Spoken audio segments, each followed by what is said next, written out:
I'm finally back with another video. I took some time off to kind of not to kind of anything. I honestly didn't know what to record. I didn't know what to say. I did not feel like recording. I did not feel like trying to figure out what to say. So I didn't, but hey, I know I have to, like, I can't be going for that long, like, to accomplish what I'm trying to accomplish. I think I've been going for about 2, almost 3 weeks, but I'm back and I'm so much better, so much better. For this video, I wanted to do something a little bit differently. I have been wanting to incorporate a new segment into these into my channel, but it just hasn't felt like, it didn't feel right what I wanted to do.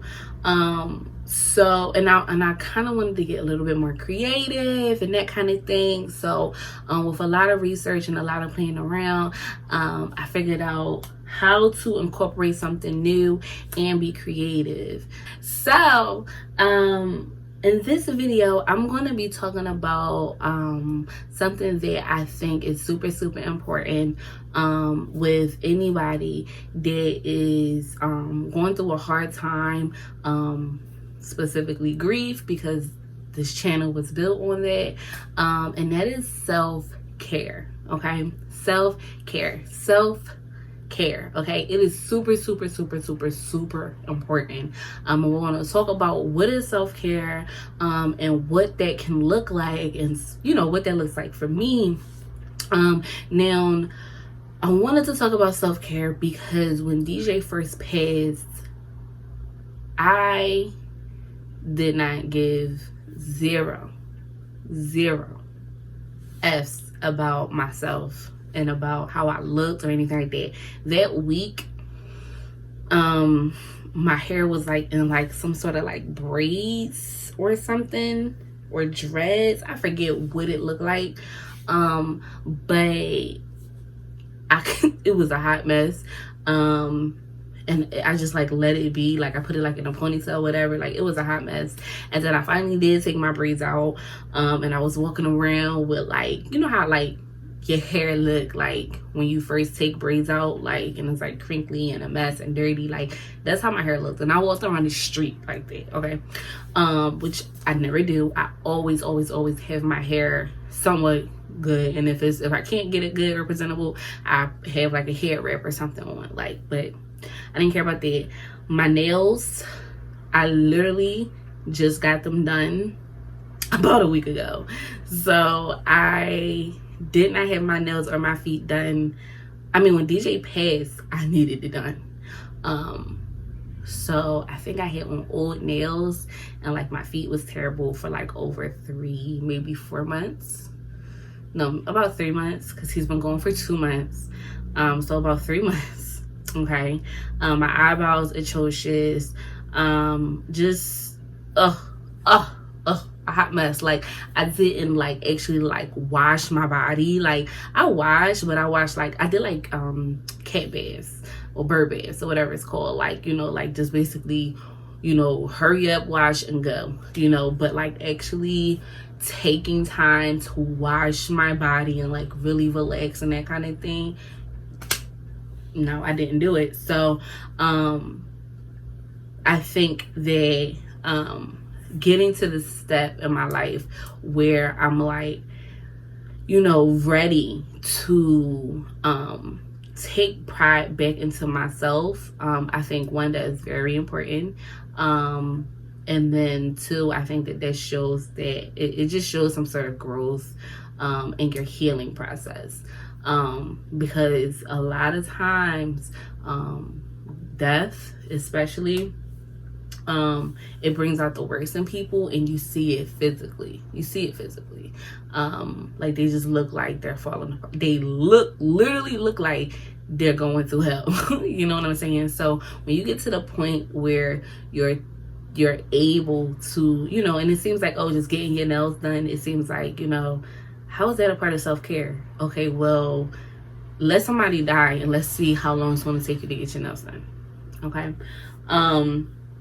But something as simple as that, it really is a part of self-care.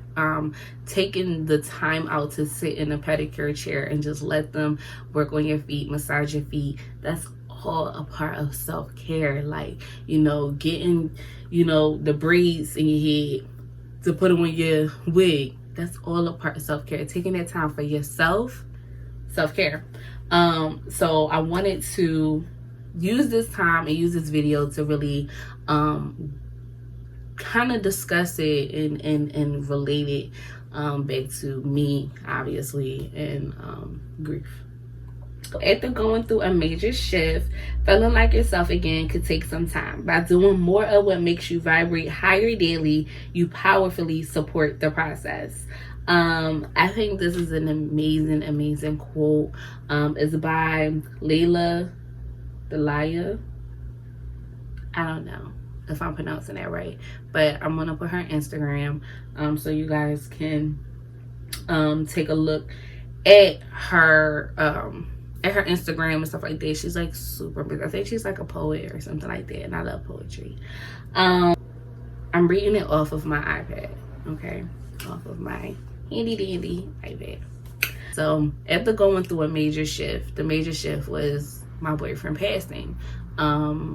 A major shift in, like, not just my present life, but my future life, or at least what I thought my future life was going to be. Like, a major shift. Like, everything had to be like it was done for. Like, everything that I thought was no longer going to be. Huge shift. Okay. Losing the love of my life, huge shift. Losing my best friend, huge shift. Like, just losing my person, huge shift in my life, with my routine and with my future plans. So when I had that major shift, like she said, feeling like yourself again could take some time. It took me 3 months to get my nails done. 3 months. It took me 3 months. And it's not because I didn't have the money. It's because I just didn't want to. I didn't want to. I did not want to. I literally gave zero fucks. And I went out. I went out plenty of times looking like that. And it came in sections. So, like, obviously I did my hair first because I had to have my hair done for the funeral. But that came first. And then, my nails and my feet came, much later down the line. And then I felt like getting my eyelashes done. So that came. And then I was like, you know what? I'm gonna get my eyebrows done. So all of it didn't happen at once. It did gradually happen, but it takes a lot of time to get back to you. And that is okay. That is okay. Don't let nobody tell you that, it's not okay to wait 2.5 months to get your nails done. Who cares? It's not their nails. Who cares? You can fall apart. Nobody's telling you cannot fall apart. Then the second part of her quote: by doing more of what makes you vibrate higher daily, you powerfully support the process. I think that is super powerful. So I had to find a new way to become whole again. And I'm still not whole, so let me not use that word. I had to find a new way to remember myself. And when I say remember, the opposite would be dismemberment, to be pulled apart. So I had to find a way to bring myself together. And for me, that was this channel, and then it was also another thing that I'm working on. And that is self-care for me. So I said in the very first, video, I'm going to be doing this to help myself, to use this as like a therapy, a form of therapy. The other thing I'm doing it, I'm using it in a way to honor DJ, you know. So and not just to honor DJ, but to make myself happy as well, because it's something that I really, really love. This is something that I really enjoy doing. So I felt other ways, other things, even though my nails look terrible, you know, even my nails look terrible, even my feet was like crusty, you know, I found other ways that I could exert my energy that I had, because I didn't have a lot of energy, but I felt ways where I could exert the energy I had and wanted to, which is also a form of self-care. Anything that is, you know, making you feel good, positively, okay, because there are things that can make you feel good that is not good for you, but anything that's positive, that's make you feel good, that is a form of self-care, especially when it's done individually. We have to get back to a feeling in a sense of being alone and being by ourselves. But I relate that back to the second part is, you know, this is making me higher. It's making me elevate. It's making me a better person than I was yesterday. The other thing I'm doing is definitely making me elevate higher. It's making me a better person than I was yesterday. And if I keep on doing it, and I keep on doing this, if I never was supposed to get my nails done for another 3 months, and none of it goes in vain. This actually is a good segue into the next quote by the same lovely Layla or Lala, Dahlia or Delia, whatever. This current season you're in is calling for an even deeper level of self-care and spirit care to journey through, sustain yourself in, and rise from effectively. So just the first part I'm really going to get into. This current season you're in is calling for an even deeper level of self-care and spirit care. This season that I'm in is a very dark time, or it could be dark, because people look at death, you know, many cultures look at death in many different ways. Me, I look at this death in a very depressing way. I mean, I guess it depends, because I don't, in totality, I don't look at it in a depressive way.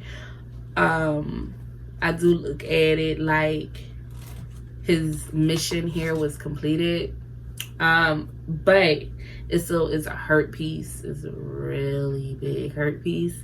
But I've been saying this, and I'll say this again. The unexpectedness of it for us as humans, is in my life in particular, I feel like that this had to happen in order for me to become something else, or it was something that I had to really sit back and evaluate about the relationship, about him and about myself, and, you know, maybe even all three together, to is the reason why he was taken, you know. And I think I've got those reasons, but that, I think, you know, to relate it back to the quote, this current season, so the season of death, the season of DJ being taken from me, because I feel like he was taken from me, it is calling for an even deeper level of self-care and spirit care. Him being taken from me was done for a reason. I had to, again, sit back and evaluate what he was here in my life to do and what I'm supposed to gain from it. That's spirit care. Self-care is same thing though. What happened in our relationship that shouldn't have happened, and that's how I look at it. So as far as self-care goes, if I use our relationship as an example, everything I did, DJ did. I did not move without DJ being there next to me. So I was not an individual in a relationship, and neither was D. Well, actually, DJ might have been more of an individual than I was, but I was not an individual in a relationship. And I I'm going to keep saying this. You cannot have self-care without being alone. You just can't. You just can't. Self-care happens by yourself. That is a space by yourself, alone, at peace, alone. But I didn't have it. And so the season that I'm in, the space that I'm in is I'm having no choice and no other option but to dive into that aloneness and that individuality, and really trying to master the art of caring for myself, if that makes sense. Keep taking time for yourself until you're you again. It does not matter how long it takes. It can take you years. It can take you years. Keep taking that time until you're you again. Taking that time mean, if there's a party and you've been saying for weeks that you're going to go, and then the day of, you like, I'm not going, don't go. That is a form of self-care. If you want to start dating and you're going on a date and you really like this guy but you're just not in the mood, don't go. Keep taking that time to yourself, for yourself, until you are you again. It does not matter how long it takes. It does not matter. And don't let anybody tell you, oh, it's been about 3-4 years. Are you gonna, are you complete again? Like, no. First of all, I'm never gonna be complete. Let's start there. Okay, I'm never gonna be complete. I'm never gonna be whole. Okay. 2, mind your business. Mind your business. This is a me thing. But use it as a mantra. I use it as a mantra all the time. Keep taking the time to myself until I'm me again. Whatever I gotta do, whatever, if I gotta read 1,000 books, and then after reading 1,000 books, I'm like, wow, I finally feel good. I finally feel complete. Oh, well, let me read my 1,000 books. Somebody sent me this on Instagram. It's the 12 steps to self-care. And I thought it was cool to incorporate. I guess I'll read it. The first one: if it feels wrong, don't do it. Say exactly what you mean. Don't be a people pleaser. Trust your instincts. Never speak bad about yourself. Never give up on your dreams. Don't be afraid to say no. Don't be afraid to say yes.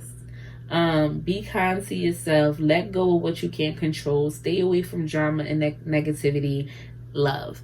Don't be afraid to say yes, that is huge for me. That is huge for me because, believe it or not, I am a loner.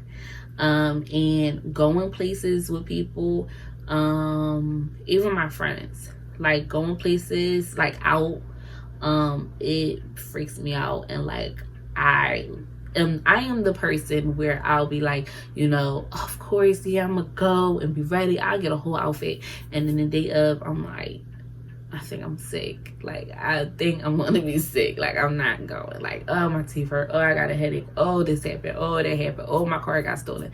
Like, I'm that person. But going out with your friends, going out and doing things, that's actually a huge form of self-care. Like, it's huge when you're a person like me that wouldn't normally, you know what I'm saying? And that's the one thing that I am using this time,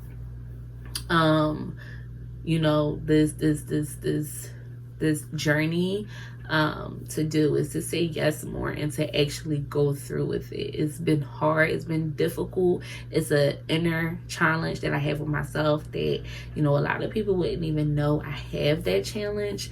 But I made a promise to myself to say yes and to go through with it as many times as I possibly can. And I mean, so far, so good. So far, so good. I came across this on Instagram. It's a list of what to do when everything's a mess. Now, some of these is cool. Some of these, not really. But the first one, they say wash your hair. I agree with this 100%. When it's something about, I don't know about white people, but for black people, like, we have to do a lot to wash our hair, and sometimes it becomes annoying, but then sometimes it's like so relaxing. Like doing laundry and folding clothes, like sometimes it can be super annoying, and then sometimes it can be actually very relaxing, and I feel like that's the equivalent to washing your hair. The idea of and it's not always so much of the washing part of it or like blow drying part of it, because I hate blow drying my hair. I will rather cut off. That would be the time of my life when I'm most able to shave my hair off, is when I'm blow drying it. But for me, it's the process of like taking it down, like out of the braids, detangling it, using new products, exfoliating my scalp, like, that is just so relaxing, or it can be relaxing if you're calm and centered in yourself. The third one says brush your hair, take a nap, and once you've gotten out of bed, wash your face, or at least splash cold water on your face. Fourth one, clean. I could not agree with this one more. When DJ died, it was after his funeral, I redid my entire room. I just had the urge to clean my space. Now, I was cleaning it because I didn't want it to look like how it looked the last time he was in here. I wanted to I was in a space where I was trying to run from him and anything of him. Like, I was going to get rid of my dresser. I was going to get rid of my bookshelf, because I can't keep my dresser because he helped bring my dresser in. Oh, I can't keep my bookshelf because he put it up. Oh, I can't keep my TV because he got it from, I was literally getting ready to get rid of everything. But the urge to clean, it just came over me, and I think that is super, super, super, super, super important. When I say clean, I mean clean, like you on your knees cleaning the woodworks. It is really so soothing. It seems like a lot of work, but it's super, super soothing. Oh my goodness, like super soothing. Changing your sheets, oh my god, changing your pillowcases if you got other comforters, changing your comforter, and then getting in the bath, soaking, and then once you get out of the bath, getting in clean sheets in a clean room, you will have the most peaceful sleep of your life. I promise you. The fifth one, find someone reciting a poem online and just listen to it. I don't agree with this. Instead, I would say read a book. Read a poem. I don't listening to the person. I feel like you could get you can drown out their words, and your thoughts go all over the place, and then when you're trying to center yourself, you find yourself even more a mess. But when you're actually reading the book, and for me, I have to read it out loud. I have to read out loud anyway to comprehend what I'm reading. But when my life is a mess, I do read a book, and I read it out loud so that I can hear myself, and I'm kind of like drowning out any other thoughts. And then once I'm like finally able to really concentrate on what I'm reading, then I'll read in my mind, and I'll be good, and I'll be able to get through the book. But don't listen to somebody else read. That is not going to work out too well. Just read it yourself.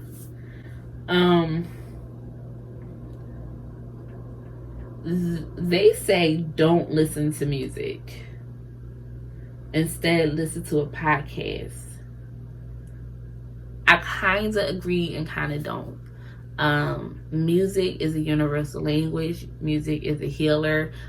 Sometimes it just seems like you put on your music and it just knows exactly how you feel, and it's just playing every song that's like, oh my God, like I needed to hear this song or whatever. But then sometimes you can play a song and it's like for me, when I went to New York with my sister the day after we found out DJ died.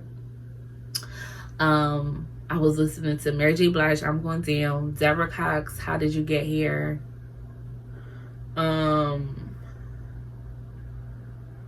was another song. Oh, Yolanda Adams, Open My Heart, or Open Your Heart, or something like that. And all three songs like made me think of DJ, made me cry, made me happy, made me feel like I could do this, made me feel angry. Like all three songs brought out so many different emotions. And Yolanda Adams, Open My Heart, I cannot listen to that song because that song will always make me cry. Always make me cry. I can't listen to it no more, and it's one of my favorite songs. So I agree to a certain extent. Don't listen to music when your life is a mess. But then music sometimes is the only thing that be able to get you through a hard time. So I don't know. And then as far as podcast goes, I never listened to a podcast, so I don't know. Stop staring at screens.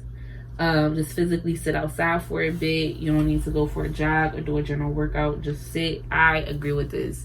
In my previous videos, I've said that, you know, I had to get outside because natural sunlight is a healer. And that's true. When you're feeling down, my really bad day, which I posted a snippet of in my last video, it was dark in my room, it was quiet in my room, it was just depressing and shit in my room. Okay, no, when your life is a mess and you're feeling out of control, you feel like you're feeling it, no, get some light in there. Get outside. Get natural sunlight is a healer. If you only got $5 to your name, get outside and get an ice cream cone or get some water or something like that. Like, and you know, if you do go outside and you're just sitting out there, I wouldn't recommend being on your phone, but go ahead, be on your phone. At least you're outside. I'm telling you, that sunlight, it honestly will make you feel good. But don't be in the house and your life is spiraling and you're on your phone, like, and you in the dark, like, and you're listening to Yolanda Adams, Open My Heart. Like, don't do that. Number 8, have you eaten today? And something hearty, something that isn't primarily made out of air and salt. And then lastly, if you're feeling emotionally heavy, get out a notebook, or even just a scrap of paper, a pen, and cry until your eyes are as blurry as can be. With tears down your cheeks, scribble out how you're feeling. Yes, writing is a huge coping skill. But not everybody feels like writing. Like me, everybody was telling me, you know, write down how you feel, get back into poetry, keep a journal, keep a diary. I had no urge to do none of the above, but I did have an urge to record some videos, so that's what I'm doing. So I guess what I would say on behalf of this is, don't keep your feelings bottled inside. Find something that you're going to be able to physically say how you feel. So if that is writing, write. If that is talking, talk. You know, if that's singing, sing. I don't know. If it's dancing, dance. I don't know what it is, but something that you could do consistently and faithfully to get those feelings and those emotions out.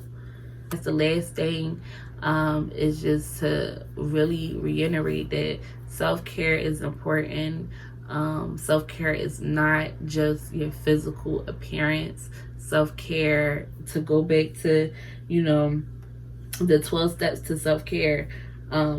Don't be afraid to say no to things. That's protecting your energy. Don't be afraid to say yes to things. That is stepping out of that comfort zone, stepping out of that box. That's all a part of self-care. Loving people, that's a part of self-care. Being kind to yourself, that's a part of self-care. Like, you know, and self-care is non-negotiable. It's something that you have to do regardless of what phase you are in your life, what stage you are in your life, what is going wrong in your life. Is even more important when your life is a mess. It's very important to engage in some self-care at that point in time, but it's non-negotiable. Don't let nobody tell you that you're taking too much time for yourself, and take as much time as you need until you get back to you. It's super, super, super important. When you care for yourself, things will really fall into place. Things will really fall into place. I'm telling you, you become so centered physically, emotionally, physically. Did I say physically? I think I did. Spiritually, whatever. You're gonna become so centered as a person. It's gonna be unbelievable. Unbelievable. Yeah. I don't know. That's pretty much it, guys. That's pretty much it. Take care of yourself. Love yourself. Period.